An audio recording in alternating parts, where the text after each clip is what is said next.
Hi, and welcome to this week's episode hosted by Gray and Mark Lawson, John's Health and Fitness, and Mark Elm of Leeds Beckett University, where we take training theory and science onto the gym floor.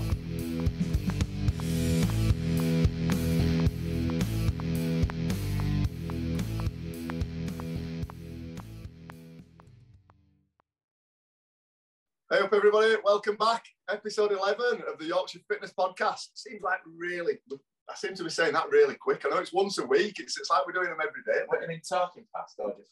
No, introducing the podcast, it seems to be going really quick. You know, like a week, it's like deja vu almost. Like we did it yesterday, but it must just because we're enjoying them so much. We look forward to them, don't we? So here we are again. Back every day, yeah. Yeah, that's it. Well, welcome back, everybody. If you're one of our keen listeners, we've got a few that are listening to every podcast. Welcome back. If you're a new listener, I hope you enjoy this one and try and catch up on his old ones last week. We've just been chatting a little bit about his last week's sleep episode. We all I thought it were really good. I kind of learned from it as well, even though it was us chatting about stuff. There were certain things I've been concentrating a little bit more on sleep and chatting about it a hell of a lot. So it's all been good. But anyway, on to today's episode. We're going to do about creatine. We're going to chat about creatine today. Moving on from us, episode 8, we spoke about supplements, a bit more as a whole, you know, like benefits, negative, any side effect, any things that just everything involved with supplements. Are supplements worth the money? Should you be taking them if you're just a normal gym goer? Do you need to be taking them if you're an elite athlete? So it was quite broad one. We just touched a bit, kind of spoke about protein a lot. On the last one. So today we thought we'd go into creatine, probably after protein, from a buying supplements point of view, creatine is probably the most well-known. Would you agree with that, fellas? Yeah, I'd say so. Yeah, well-known, most really, researched, isn't it? Really researched, really well-known. I think nearly everybody has an idea of creatine. If you mention creatine, most people say, oh yeah, I've heard of that. Maybe. I think then it's knowing, actually understanding its role in what we've just mentioned here, probably elite athletes, which is a really good one to use. I know rugby lads, everybody used them. I used to take that when I was playing still being used now, right down to normal people again. So there's loads of benefits. So we thought creatine would be a really good one to start with on the expanding on the supplement episode. So here we are. So Elm, do you want to lead us off? We're back with the same group, obviously. Me and Matt are here at the gym. Mark's over at his base in Leeds Beckett. So there we go, mate. I'll pass you over. Yeah, creatine. So I agree. It's one of those supplements which is so overwhelmingly well researched. I think we can trust it and know what it does and what it doesn't do, and who we would advise use it and who we wouldn't advise that would use it. But I will try my best to explain as simple as I possibly can what creatine is. Because I think a lot of people don't actually know what it is they're taking. They've heard about it and they've been told by people like me in sport or other places that they should take creatine and going, right, great, fine. And then I'm just going to go and take it, but don't really know what it is or why they're taking it. And it sounds like it's a bit of a protein. It sounds like it's not actually protein. It's a different thing altogether. Creatine is a form of energy. That's really what it is. It's a very specific form of energy that we use under specific circumstances. So in our muscle, we use a molecule as a form of currency of it that creates those contractions within our muscle called ATP. And every time we move our muscle, that's what we use, that we burn. And it lasts, the stuff that we can have in our muscles lasts for somewhere between 6, 8, maybe 10 seconds, depending on the person. So it's those really kind of short burst, intense actions. And then we replenish that with our other fats and sugars. So creatine is a way of topping up or adding to that immediate short-term store. So creatine is a form of energy that we use, but it's not like sugar or carbs or fats or anything like that. It's the kind of molecule that the muscle breaks down itself. It's things that we would use after we've broken down the fats and carbs. And it allows us to be able to do more short-term, high-intensity, explosive type of actions. So if I was to stand up from my chair right now, the first thing I would use would be ATP. If I did 10 times up and down from the chair, I'd be out of breath. But I might run out of ATP, and then I would use creatine to still do that same task, but not having to use other things. So that's just very briefly, as brief as I can, explain what it is and why I would use it. The way I would use it would be if I was doing those kind of tasks in my training, think of doing strength training, power training, sprints, hit interval training. So we talked about high intensity intervals as opposed to longer or less intense intervals a couple of weeks back. Those highly explosive, short, fast actions, that's when I would use creatine. So anybody doing resistance training could benefit from taking creatine in terms of training better because they'd have more of the short-term energy available within their muscle. So that's me as a scientist trying to break that down. But I kind of guess I'd throw that back over to you two, and you've got your normal general population, somebody's coming in from work, office worker, for example, coming to use you. How are you going to put that across to your clients, I suppose? Yeah, well, we've just been talking. I mean, one of the things that it does do, Matt, it makes us hold on to a bit more water, doesn't it? A bit more fluid retention within his muscles, so that can lead to a bit of instant weight gain, can't it? When people start taking creatine. So it can be, yeah. There's a few side effects, yeah. So and that's the main one, isn't it? Really, as far as being. Yeah. As far as what some people would say is a negative.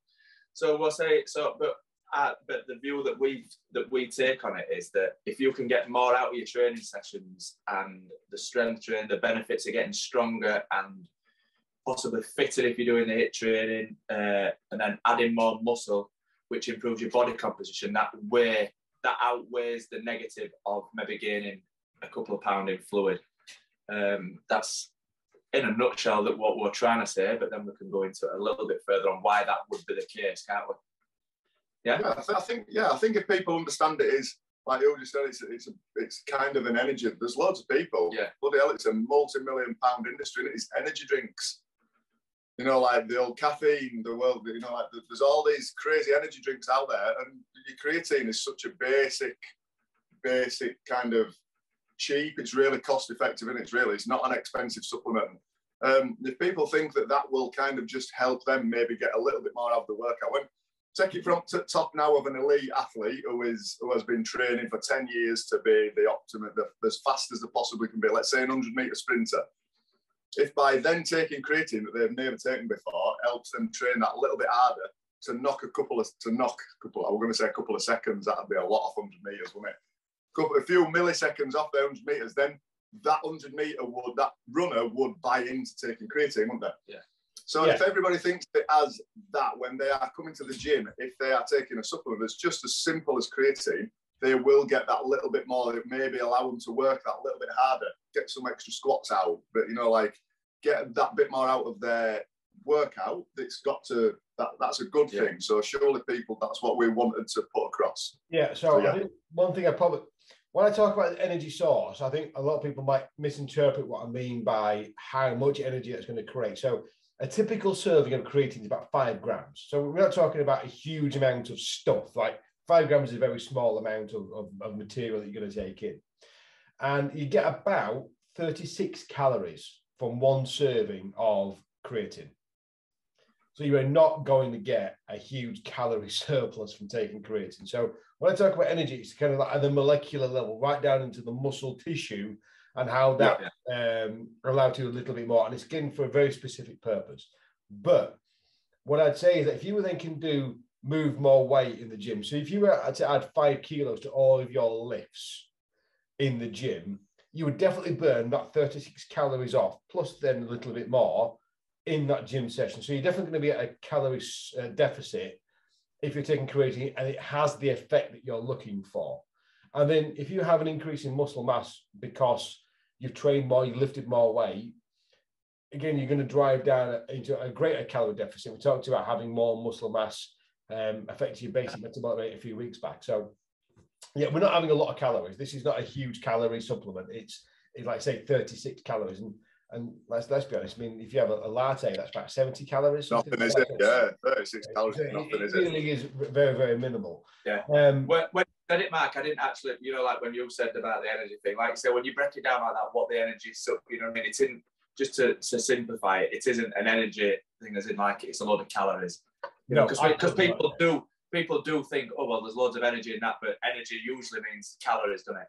Yes. To get extra energy comes from extra calories, like it's I nearly went back to the 24-hour challenge again then, about how many calories we're going to burn. But that's, we were on about that for energy. That's a different source altogether. Yeah, you're going to need a lot of creatine to get through that.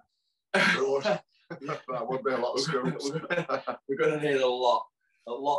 But yeah, so like you say, so adding the muscle is way more. But like you touched on before, if the scales mean, if you are governed by scales and they rule you a lot, and it affects you by gaining a couple of pounds each 1 week or whatever, then maybe creatine might not be right for you, might it? If that's your sole thing of being a certain weight. And some people just are, even though they know that it's not the be all and end all, it's very hard to get away from, because this is what everything is driven by, innit? This is what, you know, Weight Watchers, all these different things, that's what it's driven by. It's Weight Watchers, innit? It's not fat loss, watchers or whatever else, innit? It's all governed by weight. We are judged by what we weigh, and people judge themselves on what they weigh.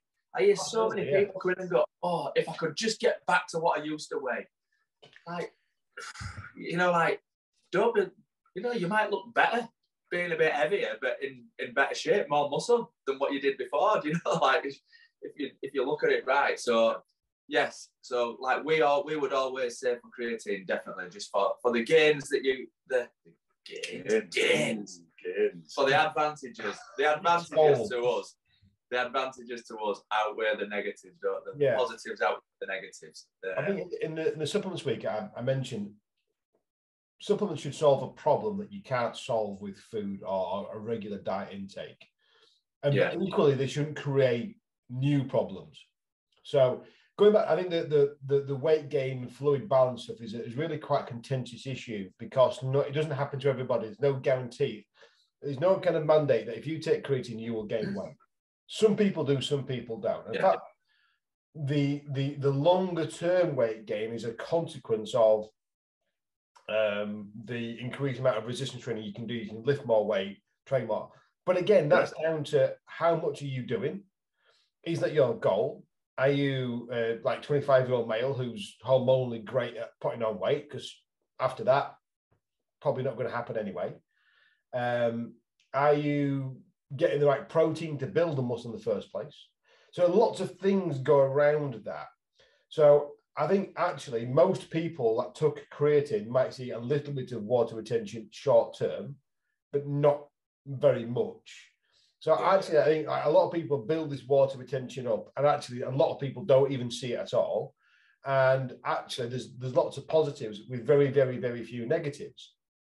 And if you can have some people around you, obviously you two, you see your clients on a daily basis and go, look, it might happen. And if you do gain a bit of water weight, we can track that on our bioimpedance scales, and we can see, right, that's what's happened. And if that's the case, we know that. But it bounces out. It doesn't stay. It's water. You will get rid of water.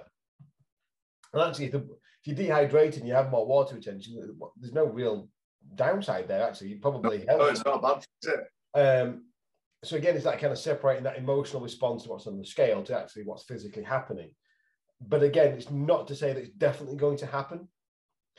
But we also go back to what problem is it solving? So if you are somebody that goes to the gym and are really pushing to push your numbers up a little bit, or do more, or have some external focus on to lift this number or run this fast, then great. But if you're somebody that just likes to enjoy the process of going to the gym, just want to get hot and sweaty or burn some calories, like, it's not solving a problem for you. Like that, this is a different thing than somebody else. So in the performance world, like I worked in rugby league all pretty much all my coaching career. That's like, it's just like we chucked it down the throats like it's going out of fashion, because there's no downside to it. They all wanted to be faster, stronger, powerful. Some were hyper responders and just blow up massively. Like, well, as long as you're not getting slower, that's great, because more momentum, you whack people harder and you win. Some people responded a bit less and didn't put weight on, but got a bit stronger. And some people don't respond at all. And you are going to get a couple of those. It took 1,000 people, 1 or 2 people won't respond. So I think from a creatine point of view, from the research side of things, there's been very few, in fact, no known side effects that are negative. There's no kind of health impairment. I think there's like the lay people that think it's a steroid, is like, because it sounds a bit steroidy. Like, it's not. It's just a bit of energy that's in your body already. There's no health issues attached to it, and it only makes people perform better. I think there's a limit to how much you can take. So you can there's a loading phase. People talk about kind of loading up in the first couple of weeks, but actually, if you take it for 6 weeks, and you take 5 grams a day for 6 weeks, by the end of the 6th week, you're all at the same point anyway. Yeah. So I suppose the other thing to touch on, Mark, when we talked about supplements before, and you just mentioned it a bit, then that's what reminded me about supplements. What a supplement is something extra to your diet, in it. You know, like it's on top to make it better. And creatine is found in it in your food, but the amounts, so it's in your meats and fish, but the amounts of it that you would have to get your creatine levels up would be ridiculous, wouldn't it? And then you'd be talking about a calorie problem, and probably you'd be pretty much Atkins diet type, wouldn't you? If you were on that, you'd be on some kind of meat only diet there to try and get the right amount of creatine from your diet. So it is something that you do get naturally from your diet, but not in the quantities to make a difference. Absolutely, yeah. So red meat is where we find it. So red meat tends to come with quite a bit of fat. Obviously, we know that animal fats are not kind of where we would like to be getting most of our calories from. So yes, we could have a high stake diet, and that sounds fantastic to me, but probably not to my arteries. So yes, we want to have some from our meat sources, but also then, like you said, if I want to have X amount of creatine in my dietary intake, but I don't want that level of calorie intake that come with it, or cutting out everything else because I can only eat red meat because that's what's going to get my creatine. It's not a balanced solution. Yeah. But again, it's going to how much creatine do you need? If I'm like strength training every single day, hitting it hard, I'm like a full-time weightlifter, my creatine requirements go through the roof, and I definitely can't get that through food. If I do 2 training sessions a week where I'm going quite hard and that's it, I go for long runs on the other days, I probably can get through red meat. I don't really need to take a creatine supplement. So again, it's a problem that your lifestyle, that your diet and your training creates, and does creatine fit into that? But I go back to what I said, it's relatively cheap supplement, and there's no real observable health effect. So if you decide to take it, you're probably okay, and it probably will do some good. And you're not going to throw a lot of money at it to get that benefit. So there isn't really many downsides to it. We also touched on, I feel like I'm going on a bit here, I'm saying quite a bit here, but we also touched on how vegans and vegetarians are probably more likely to be low on creatine. Their levels are more likely to be lower in the first place, aren't they? Yeah. Than meat. So again, because of where it comes from, if you are a vegetarian or a vegan, creatine is a good supplement. Yeah. Again, the red meat is your primary source of creatine in the diet, because it's that kind of energy source in the muscle. So we have to eat the muscle to get the energy source. So if you're not eating that, then it needs to come from somewhere, and taking a creatine supplement, a creatine monohydrate, would be a really good way of doing it. And again, it's cheap and no downside to it that we can see or that we know of yet. Certainly, there's been lots and lots of research, and nobody's found like anything that says you shouldn't take it yet. So it's a bit of a free rein. Again, within reason, don't take 150 grams. Dosage 5 grams. Take the recommended dosage. Erica came after his other supplement company. So one of his members actually came in. She goes, "So I listened to you on supplements." So she goes, "The big thing I came away from it was creatine, yes. Fat burners, no." She goes, "Is that?" She goes, she says, we've succeeded. Yep, we finished. We can pack up now. Drop the mic. Yeah, walk off. We can only do damage from here on in. Can I just have a bit of input? From a vegan point of view, I am a vegan, obviously, but if a vegan were listening to this, is that where creatine monohydrate, then the creatine supplement, is that all right to take for a vegan? Ooh, I wish you'd have tipped me up on that one, because I'm just trying to Google if creatine. It just popped into it. No, it just popped into my mind. But vegetarians are definitely on, because we know vegetarians will take it, don't we? Yeah. So, and in studies, they always say that there's more benefit with vegetarians and vegans taking it. So they must be willing to take it. So they must be. So where does it come from? This is a new one. This is just thrown out there, isn't it? So that's quite a good one. I'm just trying to have a look around, see if there's the vegan friendly signs of some of these products. So give me a few seconds, I'll see if I can find it. I believe it is, but Let me just see. It's definitely used on vegan and vegetarian. Sorry, I've just checked. It's a very well-known brand. I won't product drop. If a well-known brand wants to pay us to say their name, then get in contact. Yeah, sponsors are accepted. Yeah, vegetarian, vegan, and for me, gluten-free. So everybody can take it. Yeah, right, yeah. Brilliant. Yeah. Yeah. So as soon as I just mentioned the members, we mentioned Erica there about the fat burner thing. That so Rebecca, one at Last I train, she's the only one, the only consistent member, the only consistent client trainer that Last I've trained who's been taking creatine. She's really into her training, but she's been taking creatine and a beta-alanine supplement for a good few months, like 3 or 4 months now. Probably maybe longer. And she, by far, has excelled through the weights ranks. What she now lifts. That was her goal. She did want to get stronger, by the way. She wanted to improve core strength, general full body strength, to help her with everyday life, work and everything. But she really enjoys her strength training. And her weights have gone through the roof. Now, all right, she trains well. She trains 3 to 4 times a week. But every day, religiously, she takes her creatine and beta-alanine. And she's the one who she's hip thrusting 3 times the body weight now.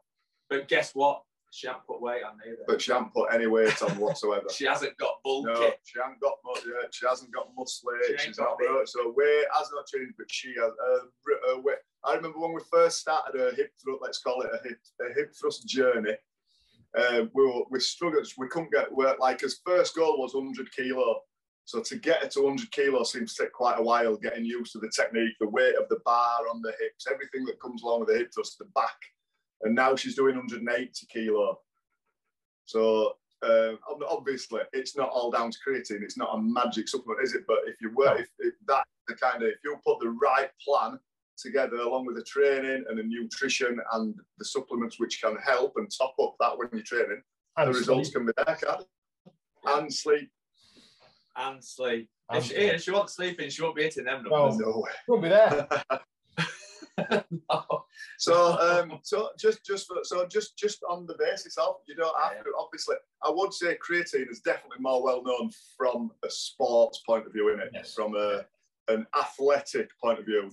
Most athletes know about creatine, the benefits. They are told to take creatine. Yeah. Like you said, when you were conditioning, you got all the rugby lads on creatine because you know they take creatine, it will not do them any harm. And some of them will see some big improvements, but nearly all will see a small improvement. Yeah.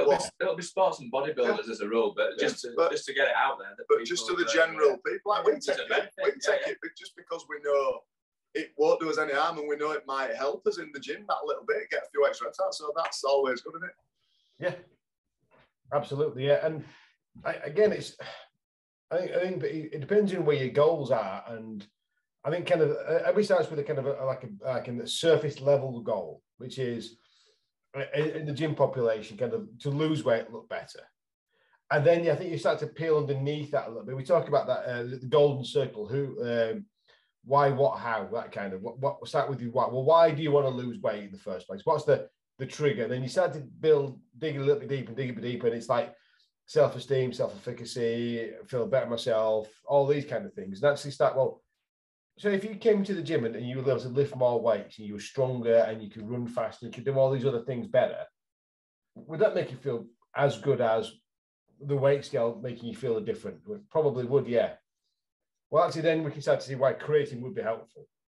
But if the number on the scale is the overriding number one thing that you want to achieve, it's probably not going to be the thing you want to do. I mean, for your client there, like she's tripled a hip thrust strength, but the weight scale hasn't moved. But if you're somebody that goes like, yeah, I'd be happy to lift more weight, but if the weight scale doesn't move in the process, then it's not for me. Then creatine isn't for you because it's not going to solve your problem. Fat burn as well, either, but creatine definitely won't. But you need to do something else, and another supplement is not going to be the answer to that one. So again, it is. But there's no downside to it from a fitness perspective, from a health perspective. But there may be some for some people a negative in terms of weight on the weighing scales. But again, how many people really appreciate what that number represents? is it bone mass? Is it water mass? Is it muscle mass? Or is it fat mass? Because everybody assumes that if that number on the scale changes, it's because the fat composition has changed. And often it can be, and I'm not saying that it definitely isn't. But if your number on the scale moves really quickly between days, that's usually because of water retention. Dehydration, or you've taken water, dehydration more so than retention. So if your kind of numbers on the scales going up and down massively every day, then it's hard to tell that you've lost or gained weight because of creatine. It's probably because you dehydrated one day, not the next. So I think the client trainer relationship has a big part to play here in whether creatine is recommended for the right person at the right time. I think it could be good for everybody, but maybe not the right time in their journey into transitioning from coming to the gym for the first time into what their goals will be 6 months into that process. But if your 6 month weight crashes, like, just forget about it. It's just not for you. But once you've had, like I say, that your client there was moved on from 60 to 180 kilos, that's like brilliant. It's perfect for you. It'll do everything you want it to do on top of, or in addition to, sleeping well, eating well, training well. And those are always your golden triangle, aren't they? Sleep well, eat well, train well. Yeah. Everything else is like the glitter afterwards. Yeah, definitely. Like you just hit nail on the head when you're talking about if it's purely what the scales say is number one priority for you, creatine don't matter, but what you need to address then is your food as a whole. Never mind, you don't need to worry about a supplement, do you? You need to address your full nutrition.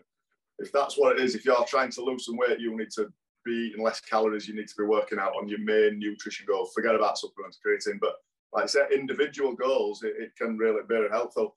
And as far as the goal setting thing, I think what you said then about your bone density, bone mass and fat mass and muscle mass, that's why we use these scales. I know, and the Tanita scales, and I know that you could say, oh, they're not reliable, they're not ridiculously expensive, it's not a bod machine, but what we have found over the years of using them is they are reliable to the individual. So if we got on it now and went away and trained really hard and reduced as body fat, and you could visually see that you had done that, you go back on them scales and it will tell you that you have changed. They are reliable from a person. They're consistent. Consistent with the individual. Yeah. So they are really good. So that's how we explain. But we were saying, how do people understand the fat mass thing and the muscle? That's just kind of how we base it. We just constantly just put them on, and then we know. Roughly where they're going. They're always pretty similar. There's never any dramatic changes.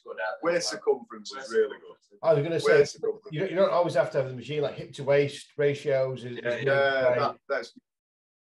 And again, like I guarantee that if somebody comes in with a weight issue, want to lose weight, I reckon they can target an element of their anatomy where that's focused, where that's abdominal, like males, it will be abdominals because that's typically where males put fat. In females, it can be different places, individually specific, but they'll target a particular anatomical feature that says this is where I'm self-conscious, and that self-consciousness will be attached to the scale as well. And actually, it's a perception thing. So what will happen is they'll stand on the scale, and if that number goes up, they'll perceive that part of the anatomy to be worse than it was the day before. Well, actually, they probably had a bit more water retention. There's no noticeable difference. They've had the tape measure around, it can be exactly the same. But it's that, and it's about kind of appreciating that emotional attachment to certain things as well, and kind of going, yeah, okay, well, that's still important to you, and kind of your driver for doing what you're doing. Like all this stuff that we're talking about creatine is completely inappropriate, because always going to feed into these emotional kind of triggers. We just need to kind of move you on a little bit in terms of that journey, and then maybe in a few months' time where you're more focused on body composition or numbers in the gym, that's when we can start to think about maybe using creatine or not. Cool. I think we've covered it all then, haven't we? Yeah. So, well, as aim for today was to explain kind of what creatine is, what it does, from like you said, that muscular, like kind of where it's stored in your body, how it works, and bring it to the gym floor, basically. Why you would take it? Why would why would we take it anymore? You're not athletes, you're not performing, you're not getting paid to perform at the best of your ability. So what is the incentive to take it? So I think we've pretty much done that there. I think you've explained that. The main thing is we've explained there's no side effects, really. There's no known side effects to, but you've got to be really careful if you're taking it. You must, there's pretty much none. It is really well documented. It's really well studied in creatine. Yeah. And if a client was to kind of get a bit agitated about increasing weight, and let's go back to the numbers. Like, you took 5 grams of creatine, that gave you 36 calories. You can't put that amount of weight on that you're concerned about by ingesting 36 grams. Calories. What that is it? It does not add up. If you think you put on 200 kilo, like a kilo of fat, you've eaten a cake, and you're not telling me about it. You've not got that from creatine. Yeah, they haven't done it by creatine. Cake per day as well. Yeah, you've been to Haagen-Dazs on the way here, but that has not come from creatine. If you put on 200 grams and you've taken, the only thing that's different is 36 kcal of creatine. It's water, and that will pass its way out of your system eventually. So I kind of, as much as numbers and facts affect some people, and some people won't listen to you, and because the emotions arriving, that's Steve Peters in a chimp is out of his cage and he's putting back in again. Sometimes that won't get through, but the numbers don't lie. 5 grams, 36 calories. No harm can come from 36 calories. If you've done other harm, it's come from somewhere else, not that creatine. Yeah, of course it has. Put 36 calories into perspective, we're talking of a pretty small. Half a digestive biscuit's not like that. I was going to be really good. I was going to say an apple, quite a small apple, probably. You've had a Malteser. Yeah, it's no. So So the weight thing is a genuine issue. I have heard people saying to me, "Oh, I've heard creatine can make you put weight on." So it is kind of a genuine concern for some people. So anyway, so we've ruled that one out, haven't we? Yeah. Yeah. It's not to worry about. Right. So have we done? We have done.